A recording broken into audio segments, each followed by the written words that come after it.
రేవంత్ రెడ్డి ఏల్వడిలో ఎక్కదీపం లెక్క ఎలిగిపోతున్న ప్రజాపాలనలా ప్రభుత్వ యంత్రాంగాన్ని, గవర్నమెంట్ ఆఫీసర్లను ఏ రేంజ్‌లో ఎట్లా పడితే అట్లా వాడుతున్నారో కుల్లం కుల్లా కళ్ళకు గట్టినట్టు చెప్పే ముచ్చటిది.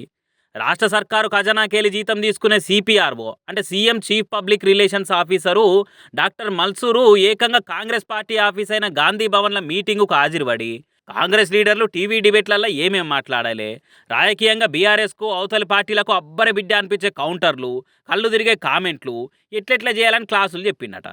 60 ఏండ్ల ఉమ్మడి రాష్ట్రంలో 10 ఏళ్ల బీఆర్ఎస్ పాలనలా ఎన్నడూ ఏనాడు కూడా ముఖ్యమంత్రి సిపిఆర్ఓలు ఇట రాజకీయ పార్టీల ఆఫీసుల మీటింగ్కి వచ్చి మాట్లాడిన ముచ్చటే లేదు. మరి ఆయనతో మార్పు మార్పు అని మాట్లాడారు కదా కాంగ్రెస్ వాళ్ళు. ఇదేనా ఇగిరంతో తెచ్చిన మార్పు అనుకుంటా ప్రతి ఒక్కరు పచ్చికనే ఇచ్చి పడేసేవారు కలా. ప్రభుత్వాధికారులను పార్టీ ఆఫీస్ అయిన గాంధీ భవన్ల పనులకు అసలు ఎట్లా వాడతారో అనుకుంటా అందరు అరుచుకునేవారు కలా. ట్వీట్ డిలీట్ చేసిండు Congress MP TPCC media publicity విభాగం స్టేట్ చైర్మన్ అయిన చామల కిరణ్ కుమార్ రెడ్డి సారు వారు. కానీ ఈ లోపట్నే డిలీట్ చేసిన ట్వీటు, ఫోటో, స్క్రీన్ షాట్లను పోస్ట్ చేసుకుంటా పొట్టు పొట్టు అరుచుకుంటారు తెలంగాణ జనాలు.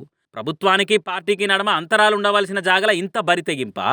డాక్టర్ మల్సూరస్ అంటే ఓ సిన్సియర్ ఆఫీసర్ని కూడా ఆగం పట్టించిందిగా రేవంత్ రెడ్డి సర్కారు అని అనుకుంటే రాసుకొస్తారు ఇంకొందరు. అదివరకు రేవంత్ రెడ్డి సిపిఆర్ఓగా పెట్టుకున్న ఆయన కొన్ని పంచాయతీలు ఇరికే వర్కల్నే కదా డాక్టర్ మల్సూర్ను సిపిఆర్ఓగా పెట్టింది. ఇప్పుడు ఆయనను కూడా పెద్ద పంచాయతీలనే ఇరికిచ్చిండు కదా కాంగ్రెస్ ఎంపీ చామల సారు.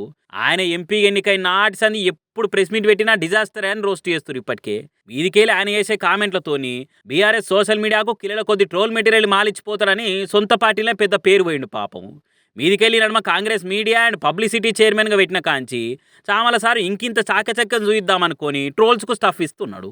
ముందుగాల మల్సూర్ సార్ వచ్చిన మీటింగ్ గురించి చామల సార్ చాలా గొప్పగా ట్వీట్ చేసి అటెంక అందరు అరుచుకుంటారని నాలుక అరుచుకొని నాకేం తెలియదయ్యో అన్నట్టు డిలీట్ చేసిన ఈ లోపట్నే జరిగే డ్యామేజ్ జరిగిపోయి ఇమేజ్ ఇంకుడు గుంతల పాలైంది పాపము. మరి ఆయనతో దీని మీద కూడా ఏమైనా కవర్ డ్రైవ్ చేసి చూసి కంటెంట్ కొత్తగా ఏమైనా ఇస్తాడో రేపు రేపు చూడాలిగా. నేను రాఖీలు పట్టుకొని నీ ఇంటికి వస్తనే అన్నా, నీ ఇంటికొచ్చి నీ బంగారు చేతికి రాఖీటి కడతనే అన్నా అనుకుంటా మంత్రి కొండా సురేకుండి సీఎం రేవంత్ రెడ్డి అపాయింట్మెంట్ అడిగి ఆయన ఓకే అనే వరకల చక్కగా సారింటికే వచ్చింది మేడము. ఇక ఆడ మంత్రి సీతక్క కూడా ఉండే వరకల ఇద్దరు రాకెట్లు కట్టి ఫోటోలు దిగిరు మంచిగా. ఇక అట్టుడే ఆల్సమాడు ఎక్కువసేపు ఉండకుండా సీఎం సార్ ఇంటికి ఎంబటే వెనుక తిరిగిపోయిందట కొండా సురేఖ. అయితే కొన్ని వద్దుల సంది కాంగ్రెస్లో కొండా సురేఖ చేయంగా ఆమె బిడ్డ చేసిన కామెంట్లు చేయంగా ఎన్ని కయ్యాలు మోపైనాయో పార్టీలో ఎన్ని పంచాయతీలకు పరదలు వేసినాయో చూస్తూనే ఉంటుంది. ఆమెను బరాబర్ బర్తరఫ్ చేయవలసిందే, మంత్రి పోస్టులకెళ్ళి తీసేయవలసిందే అని సొంత పార్టీ ఎమ్మెల్యేలే గరమైతుట గాంధీ భవన్లోనే మీటింగ్లు ప్రెస్ మీట్లు పెట్టి అరుచుకుంటుంది. ఇంత పంచాయతీ పెద్దగా ఢిల్లీ దాకా పోయి హైకమాండ్ కూడా ఆలోచన చేస్తున్నది అనుకుంటా వార్తలు వచ్చినాయి. మరి సొంటి టైంలో అసలు అపాయింట్మెంట్ అడిగితే రేవంత్ రెడ్డి కొండా సురేఖకు టైం ఇస్తాడా అనుకుంటా పొద్దటి సంది పొట్టు పొట్టు డౌట్లతోని వార్తలు వైరల్ అయినాయి. ఆయనతో దావమ్మ రాఖీ గట్ట దాందేమున్నదని పిలిస్తే కొండా సురేఖ సందు దొరికింది కదా అని ఏమన్నా ముచ్చట ముంగటేసి ఏమన్నా మాట్లాడి మతలబ్ చేస్తుందా అనుకుంటే గ్యాప్ లేకుండా గాసిపుల వార్తలు గాలి కంటే స్పీడ్గా తిరిగినాయి సోషల్ మీడియాలో. కానీ రేవంత్ రెడ్డి టైం ఇచ్చుడు, కొండా సురేఖ వచ్చి రాఖీ గట్టి రప్పున అవతల పడుతోని మరి ఆయనతో వారాల సంది వరుస పెట్టి నడుస్తున్న పంచాయతీకి పరద పడ్డట్టేనా.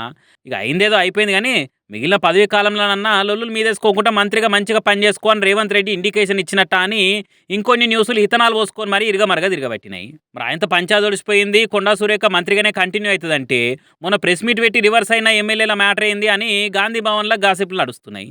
మరి రాఖీ పండుగ పేరు మీద రాజకీయంగా ఏం ట్విస్టులు వెళ్తాయి అనేది రేపు రేపు చూడాలిగా.